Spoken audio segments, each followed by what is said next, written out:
semelhante resistência, organizou, à pressa, as filas dos pobres perseguidos, que, humildes, obedeciam sem vacilar. O velho apóstolo Tarsense tomou o lugar entre os prisioneiros sem trair o mínimo gesto de enfado ou rebeldia.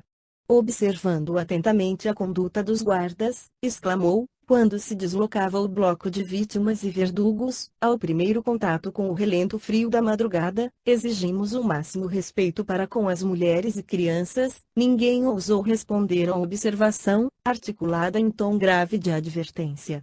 O próprio Volúnio parecia obedecer inconscientemente às admoestações daquele homem de fé poderosa e invencível.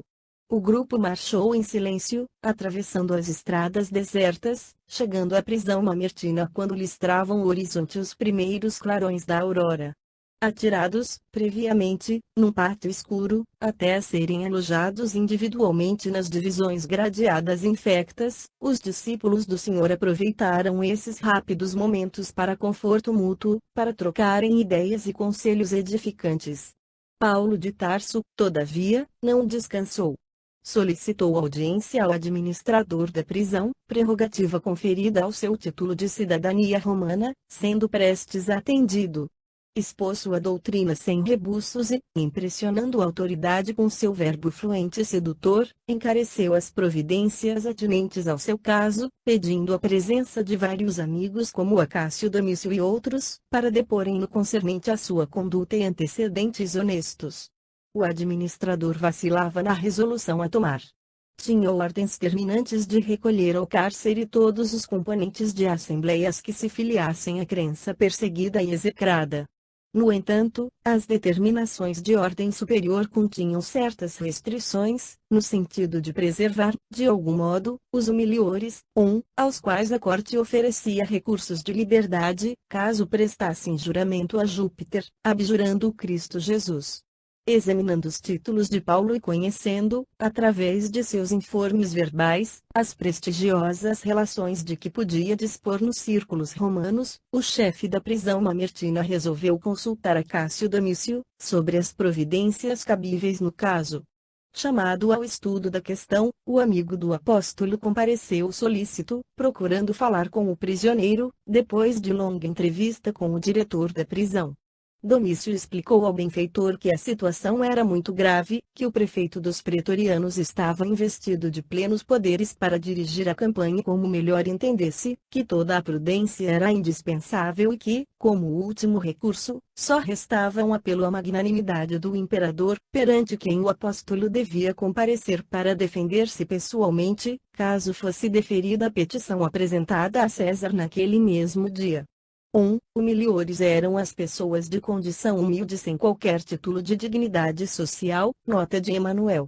Ouvindo essas ponderações, o ex-rabino recordou que uma noite, em meio à tempestade, entre a Grécia e a ilha de Malta, ouvira a voz profética de um mensageiro de Jesus, que lhe anunciava o comparecimento perante César, sem esclarecer os motivos do evento. Não seria aquele o momento previsto? Milhares de irmãos estavam presos ou em extrema desolação. Acusados de incendiários, não haviam encontrado uma voz firme e resoluta que lhes advogasse a causa com o preciso desassombro. Percebia em Acácio a preocupação pela sua liberdade, mas, por trás das insinuações delicadas, havia um convite discreto para que ocultasse a sua fé perante o imperador, na hipótese de ser admitido à real entrevista. Compreendia os receios do amigo, mas, intimamente, desejava alcançar a audiência de Nero, a fim de esclarecê-lo quanto aos sublimes princípios do cristianismo. Constituir-se-ia advogado dos irmãos perseguidos e desditosos. Afrontaria de face a tirania ovante, clamaria pela retificação do seu ato injusto. Se fosse novamente preso, voltaria ao cárcere com a consciência edificada no cumprimento de um sagrado dever. Depois de rápida meditação sobre a conveniência do recurso que lhe parecia providencial, insistiu com Domício para que o patrocinasse com os empenhos ao seu alcance. O amigo do apóstolo multiplicou atividades pessoais para alcançar os fins em vista. valendo-se do prestígio de todos os que viviam em condições de subalternidade junto do imperador, conseguiu a desejada audiência para que Paulo de Tarso se defendesse, como convinha, no apelo direto à autoridade de Augusto. No dia aprazado, foi conduzido entre guardas, à presença de Nero, que o recebeu curioso num vasto salão onde costumava reunir os favoritos ociosos da sua corte criminosa e excêntrica. Interessava-lhe a personalidade do ex-rabino. Queria conhecer o homem que mobilizara grande número de seus íntimos para apoiar-lhe o recurso. A presença do apóstolo dos gentios causou-lhe enorme decepção. Que valor poderia ter aquele velho insignificante e franzino? Ao lado de Tigelino e de outros conselheiros perversos, fixou ironicamente a figura de Paulo. Era incrível tamanho interesse em torno de uma criatura tão vulgar. Quando se dispunha a recambiá-lo à prisão sem lhe ouvir o apelo, um dos áulicos lembrou que seria conveniente facultar-lhe a palavra, para que se lhe aferisse a indigência mental. Nero, que jamais perdia a ocasião de ostentar suas presunções artísticas, considerou o alvitre bem apresentado e ordenou ao prisioneiro que falasse à vontade. Ladeado por 2 guardas, o inspirado pregador do evangelho levantou a fronte cheia de nobreza, fitou César e os companheiros do seu séquito leviano e começou, resoluto: Imperador dos romanos, compreendo a grandeza desta hora em que vos falo, apelando para os vossos sentimentos de generosidade e justiça. Não me dirijo, aqui, a um homem falível, a uma personalidade humana, simplesmente, mas ao administrador que deve ser consciencioso e justo, ao maior dos príncipes do mundo e que, antes de tomar o cetro e a coroa de um império imenso, deve considerar-se o pai magnânimo de milhões de criaturas. As palavras do velho apóstolo ecoavam no recinto com o caráter de uma profunda revelação. O imperador fichava-o, admirado e enternecido. Seu temperamento caprichoso era sensível às referências pessoais, onde predominassem as imagens brilhantes. Percebendo que se impunha ao reduzido auditório, o convertido de Damasco prosseguiu mais corajoso: confiando em vossa longanimidade, pleiteei esta hora inesquecível, a fim de apelar para o vosso coração, não somente por mim, mas por milhares de homens, mulheres e crianças, que padecem nos cárceres ou sucumbem nos circos do martírio. Falo, aqui, em nome dessa multidão incontável de sofredores, perseguida com requintes de crueldade por favoritos de vossa corte, que deveria ser constituída de homens íntegros e humanitários. Acaso não chegarão aos vossos ouvidos os lamentos angustiosos da viuvez, da velhice e da orfandade? Ó Augusto imperante do trono de Cláudio, sabei que uma onda de perversidade e de crimes odiosos varre os bairros da cidade imperial, arrancando soluços dolorosos aos vossos tutelados miserandos. Ao lado da vossa atividade governamental, por certo, rastejam víboras venenosas que é necessário extirpar, a bem da tranquilidade e do trabalho honesto do vosso povo. Esses cooperadores perversos desviam vossos esforços do caminho reto, espalham terror entre as classes desfavorecidas da sorte, ameaçam os mais infelizes. São eles os acusadores dos prosélitos de uma doutrina de amor e redenção. Não acrediteis no embuste dos seus conselhos que ressumam crueldade. Ninguém trabalhou, talvez, quanto os cristãos, no socorro às vítimas do incêndio voraginoso. Enquanto os patrícios ilustres fugiam de Roma desolada, enquanto os mais tímidos se recolhiam aos lugares mais abrigados de perigo, os discípulos de Jesus percorriam os quarteirões em chamas, aliviando as vítimas infortunadas. Alguns imolaram a vida ao altruísmo dignificador. E por fim, vede, os trabalhadores sinceros do Cristo foram recompensados com a pecha de autores do crime hediondo, de caluniadores sem entranhas. Acaso não vos doeu a consciência ao endossardes tão infames alegações, a revelia de uma sindicância imparcial e rigorosa? No esfervilhar das calúnias, não vi surgir uma voz que vos esclarecesse. Admito que participais, certamente, de tão trágicas ilusões, porque não creio no desvirtuamento da vossa autoridade reservada às melhores resoluções em favor do império. É com trema, por isso seis imperador dos romanos, que, reconhecendo o grandioso poder enfeixado em vossas mãos, ouso levantar minha voz para esclarecer-vos. Atentai para a extensão gloriosa de vossos deveres. Não vos entregueis à sanha de políticos inconscientes e cruéis. Lembrai-vos de que, numa vida mais elevada que esta, ser-vos-ão pedidas contas de vossa conduta nos atos públicos. Não alimenteis a pretensão de que vosso cetro seja eterno. Sois mandatário de um Senhor poderoso, que reside nos céus. Para vos convencerdes da singularidade de semelhante situação, volvei um olhar, apenas, ao passado brumoso. Onde os vossos antecessores, em vossos palácios faustosos perambularam guerreiros triunfantes, reis improvisados, herdeiros vaidosos de suas tradições. Onde estão eles? A história nos conta que chegaram ao trono com os aplausos delirantes das multidões. Vinham soberbos, ostentando magnificências nos carros do triunfo, decretando a morte dos inimigos, adornando-se com os despojos sangrentos das vítimas. Entretanto, bastou um sopro para que resvalassem do esplendor do trono para a escuridão do sepulcro. Uns partiram pelas consequências fatais dos próprios excessos destruidores, outros assassinados pelos filhos da revolta e do desespero. Recordando semelhante situação, não desejo transformar o culto da vida em culto da morte, mas demonstrar que a fortuna suprema do homem é a paz da consciência pelo dever cumprido. Por todas essas razões, apelo para vossa magnanimidade, não só por mim como por todos os correligionários que gemem à sombra dos cárceres, esperando o gládio da morte. Observando-se longa pausa no verbo eloquente do orador, podia ver-se a estranha sensação que a sua palavra havia causado. Nero estava lívido.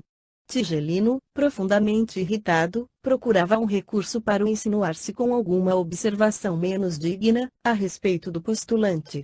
As raras cortesãs presentes não disfarçavam a indizível comoção que lhes abalara o sistema nervoso. Os amigos do prefeito dos pretorianos mostravam-se indignados, rubros de cólera. Depois de ouvir um áulico, o imperador ordenou que o apelante se conservasse em silêncio, até que tomasse as primeiras deliberações. Estavam todos surpreendidos. Não se podia esperar de um velho franzino e doente tamanho poder de persuasão, um desassombro que raiava pela loucura, segundo as noções do patriciado. Por muito menos, velhos e probos conselheiros de corte haviam alcançado o exílio ou a sentença de morte. O filho de Agripina parecia abalado. Não mais assentava no olho a impertinente Esmeralda, à guisa de monóculo. Tinha a impressão de haver escutado sinistros vaticínios. Entregava-se, automaticamente, aos seus gestos característicos, quando impressionado e nervoso. As advertências do apóstolo penetravam-lhe o coração, suas palavras pareciam ecoar-lhe nos ouvidos para sempre. Tigelino percebeu a delicadeza da situação e aproximou-se. Divino, exclamou o prefeito dos pretorianos em atitude servil, a voz quase imperceptível: se quiserdes, o atrevido poderá morrer aqui mesmo, ainda hoje. Não, redarguiu Nero comovido, este homem é dos mais perigosos que tenho encontrado. Ninguém, como ele, ousou comentar a presente situação nestes termos.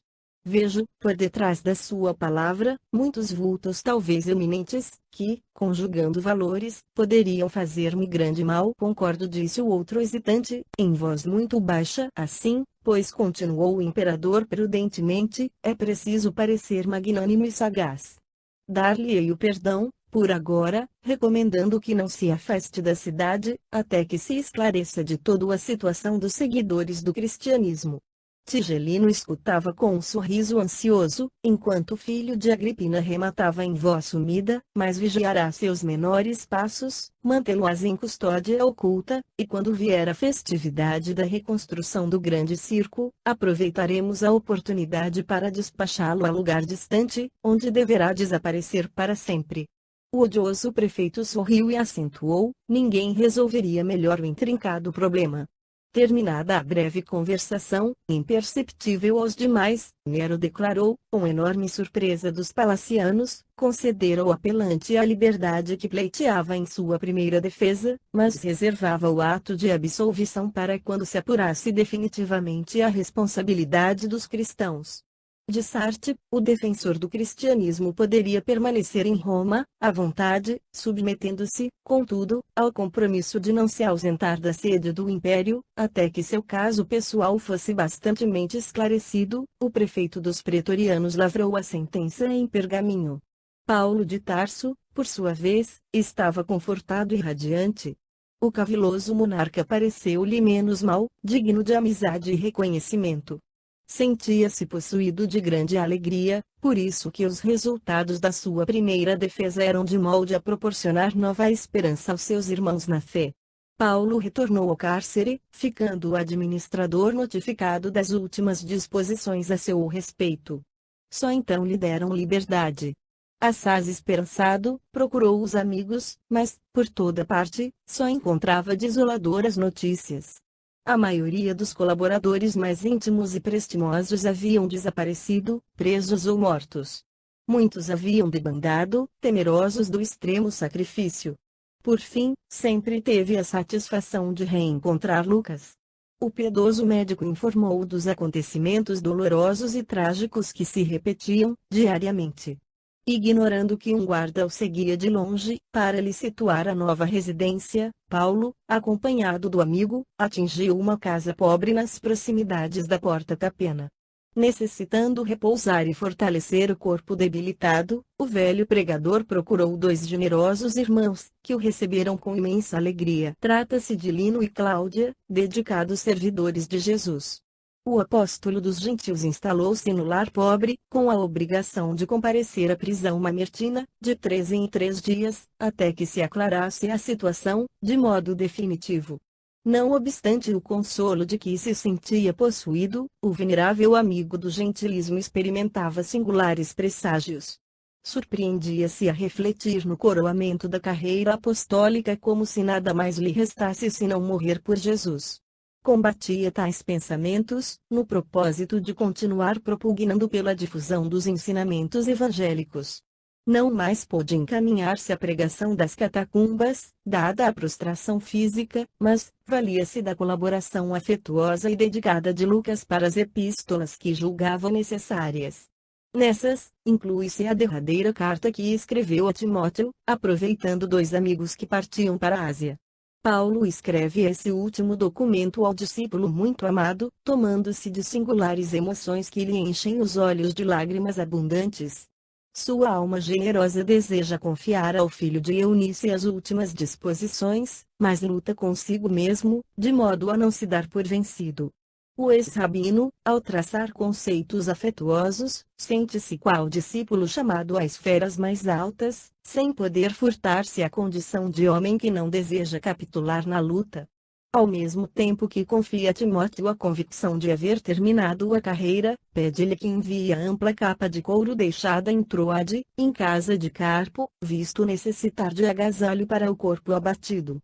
Enquanto lhe envia as últimas impressões cheias de prudência e carinho, roga os seus bons ofícios para que João Marcos venha à sede do Império, a fim de auxiliá-lo no serviço apostólico.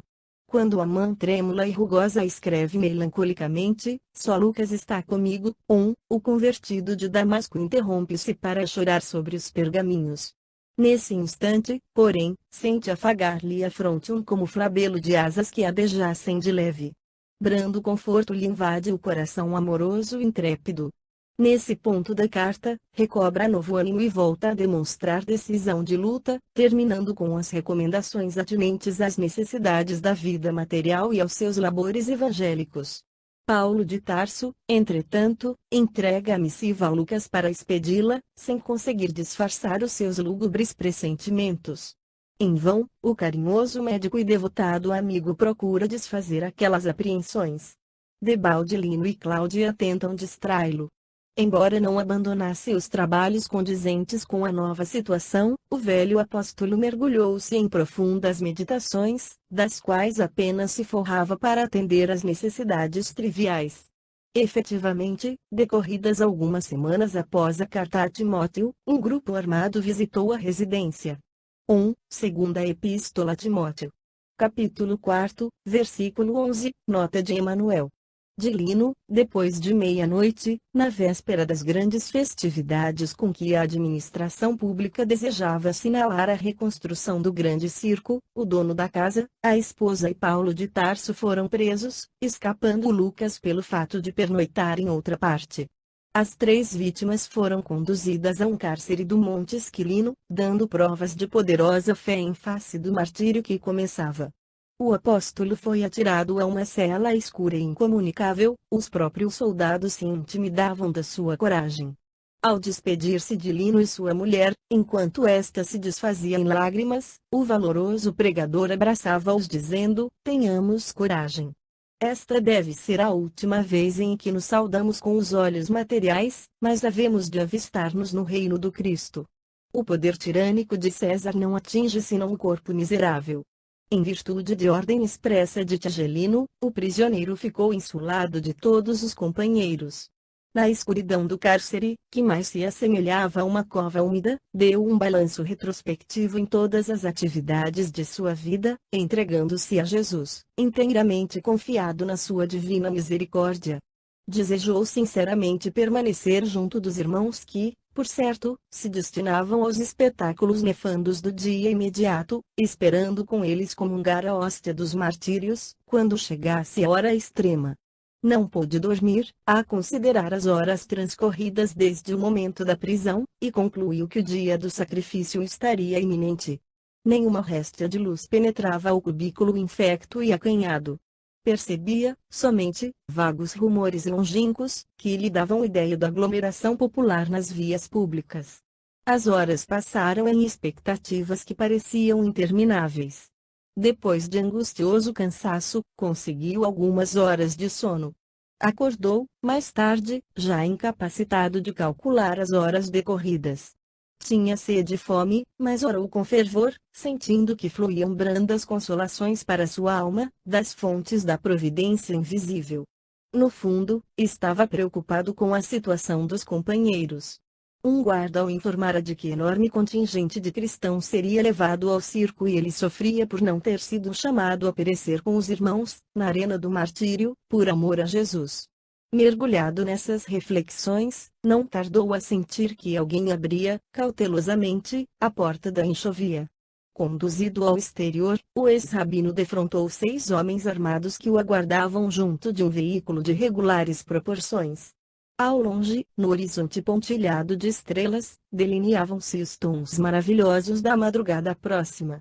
O apóstolo, silencioso, obedeceu à escolta. Ataram-lhe as mãos calejadas, brutalmente, com grosseiras cordas. Um vigilante noturno, visivelmente embriagado, aproximou-se e escarrou-lhe na face.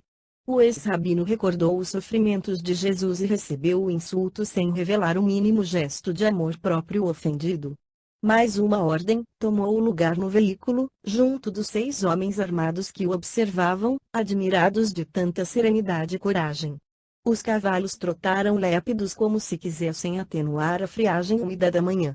Chegados aos cemitérios que se enfileiravam ao longo da Via Appia, as sombras noturnas se desfaziam quase completamente, auspiciando um dia de sol radioso.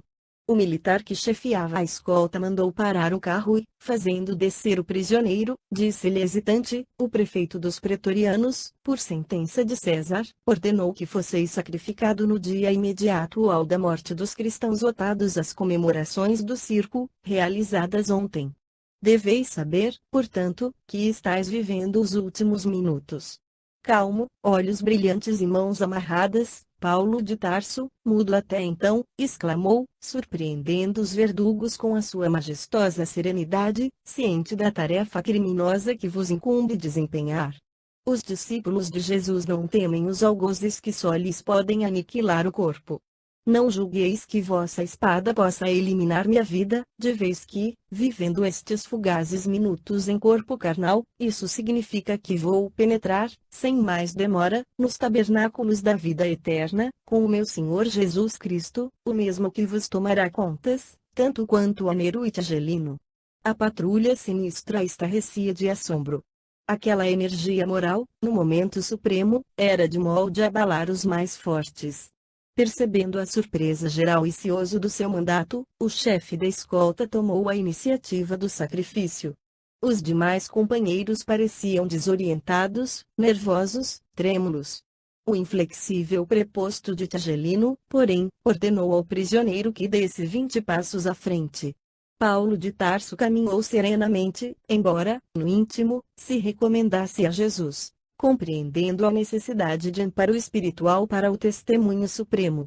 Ao chegar no local indicado, o sequaz de Tigelino desembainhou a espada, mas, nesse instante, tremeu-lhe a mão, fichando a vítima, e falou-lhe em tom quase imperceptível: lastimo ter sido designado para este feito e intimamente não posso deixar de lamentar-vos. Paulo de Tarso, erguendo a fronte quanto lhe era possível, respondeu sem hesitar: não sou digno de lástima. Tende antes compaixão de vós mesmo, porquanto morro cumprindo deveres sagrados, em função de vida eterna, enquanto que vós ainda não podeis fugir às obrigações grosseiras da vida transitória. Chorai por vós, sim, porque eu partirei buscando o Senhor da paz e da verdade, que dá vida ao mundo, ao passo que vós, terminada vossa tarefa de sangue, tereis de voltar à hedionda convivência dos mandantes de crimes tenebrosos da vossa época. O algoz continuava a fitá-lo com assombro e Paulo, notando a tremura com que ele empunhava a espada, concitou resoluto: não tremais. Cumpri vosso dever até ao fim. Um golpe violento fendeu-lhe a garganta, seccionando quase inteiramente a velha cabeça que se nevará aos sofrimentos do mundo. Paulo de Tarso caiu redondamente, sem articular uma palavra. O corpo ao quebrado embolou-se no solo, como um despojo horrendo e inútil. O sangue jorrava em golfões nas últimas contrações da agonia rápida, enquanto a expedição regressava penosamente, muda, dentro da luz matinal e triunfante. O valoroso discípulo do Evangelho sentia a angústia das derradeiras repercussões físicas, mas, aos poucos, experimentava uma sensação branda de alívio reparador. Mãos carinhosas e solícitas pareciam tocar-lhe de leve, como se arrancassem, tão só nesse contato divino, as terríveis impressões dos seus amargurosos padecimentos. Tomado de surpresa, verificou que o transportavam a local distante e pensou que amigos generosos desejavam assisti-lo, em lugar mais conveniente, para que lhe não faltasse a doce consolação da morte tranquila. Depois de alguns minutos as dores haviam desaparecido por completo. Guardando a impressão de permanecer à sombra de alguma árvore frondosa e amiga, experimentava a carícia das brisas matinais que passavam em lufadas frescas. Tentou levantar-se, abrir os olhos, identificar a paisagem. Impossível. Sentia-se fraco, qual convalescente de moléstia prolongada e gravíssima. Reuniu as energias mentais, como lhe foi possível, e orou, suplicando a Jesus permitisse o esclarecimento de sua alma, naquela nova situação. Sobretudo, a falta de visão deixava-o submerso em angustiosa expectativa. Recordou os dias de Damasco, quando a cegueira lhe invadira os olhos de pecador, ofuscados pela luz gloriosa do Mestre. Lembrou o carinho fraternal de Ananias e chorou ao influxo daquelas singulares reminiscências. Depois de grande esforço, conseguiu levantar-se e refletiu que o homem precisava servir a Deus, ainda que tateasse em densas trevas. Foi aí que ouviu passos de alguém que se aproximava de leve. Ocorreu-lhe subitamente o dia inesquecível em que fora visitado pelo emissário do Cristo, na pensão de Judas. Quem sois? Perguntou como fizera outrora, naquele lance inovidável. Irmã Paulo, começou a dizer o recém-chegado. Mas o apóstolo dos gentios, identificando aquela voz bem-amada, interrompeu-lhe a palavra, bradando com júbilo inexprimível: Ananias! Ananias! E caiu de joelhos, em pranto convulsivo. Sim, sou eu, disse a veneranda entidade pousando a mão luminosa na sua fronte. Um dia Jesus mandou que te restituísse a visão, para que pudesses conhecer o caminho áspero dos seus discípulos e hoje, Paulo, concedeu-me a dita de abrir-te os olhos para a contemplação da vida eterna. Levanta-te. Já venceste os últimos inimigos, alcançaste a coroa da vida, atingiste novos planos da redenção. O apóstolo levantou-se afogado em lágrimas de jubilosa gratidão, enquanto Ananias, pousando a destra nos seus olhos apagados, exclamou com carinho: vê, novamente, em nome de Jesus. Desde a revelação de Damasco, dedicaste os olhos ao serviço do Cristo. Contempla, agora, as belezas da vida eterna, para que possamos partir ao encontro do Mestre amado. Então, o devotado trabalhador do Evangelho reconheceu as maravilhas que Deus reserva aos seus cooperadores no mundo cheio de sombras. Tomado de espanto, identificou a paisagem que o rodeava. Não longe estavam as catacumbas da Via Appia. Misteriosas forças o haviam afastado do quadro triste em que se decompunham os despojos sangrentos. Sentiu-se jovem e feliz. Compreendia, agora, a grandeza do corpo espiritual no ambiente estranho aos organismos da terra. Suas mãos estavam sem rugas, a epiderme sem cicatrizes. Tinha a impressão de haver sorvido um misterioso elixir de juventude. Uma túnica de alvura resplandecente envolvia-o em graciosas ondulações. Mal despertava do seu deslumbramento, quando alguém lhe bateu levemente no ombro. Era Gamaliel que lhe trazia um ósculo fraternal. Paulo de Tarso sentiu-se o mais ditoso dos seres. Abraçando-se ao velho mestre Ananias, num só gesto de ternura, exclamava entre lágrimas: só Jesus me poderia conceder alegria igual. Mal não acabara de dizer, começaram a chegar velhos companheiros de lutas terrenas, amigos de outros tempos, irmãos desvelados que lhe vinham trazer as boas-vindas, ao transpor os umbrais da eternidade. Os deslumbramentos do apóstolo sucediam-se ininterruptos. Como se ficassem em Roma, à sua espera, todos os mártires das festividades da véspera chegaram cantando, nas proximidades das catacumbas. Todos queriam abraçar o generoso discípulo, oscular-lhe as mãos. Nesse ínterim, dando a impressão de nascer em maravilhosas fontes do mais além, ouviu-se uma cariciosa melodia acompanhada de vozes argentinas, que deviam ser angélicas. Surpreendido com a beleza da composição, intraduzível na linguagem humana, Paulo ouvia o venerando amigo de Damasco, que explicava solícito: este é o hino dos prisioneiros libertados. Observando-lhe a intensa comoção, Ananias perguntou qual o seu primeiro desejo na esfera dos redimidos. Paulo de Tarso, intimamente, recordou Abigail e os anelos sagrados do coração, como aconteceria a qualquer ser humano, mas, integrado no ministério divino, que manda esquecer os caprichos mais singelos, e sem trair a gratidão à misericórdia do Cristo, respondeu comovidamente: meu primeiro desejo seria rever Jerusalém, onde pratiquei tantos males e, ali, orar a Jesus, para ofertar-lhe o meu agradecimento. Tão depressa o disse e a luminosa assembleia se punha em movimento. Assombrado com o poder da volitação, Paulo observava que as distâncias nada representavam agora para as suas possibilidades espirituais. De mais alto continuavam fluindo harmonias de sublimada beleza. Eram hinos que exaltavam a ventura dos trabalhadores triunfantes, e a misericórdia das bênçãos do Todo-Poderoso. Paulo desejava imprimir à divina excursão o sabor de suas reminiscências. Para esse fim, o grupo seguiu ao longo da Via Appia até Arícia, de onde se desviou em direção a Pousoles, em cuja igreja se deteve em preces, por alguns minutos de ventura inigualável.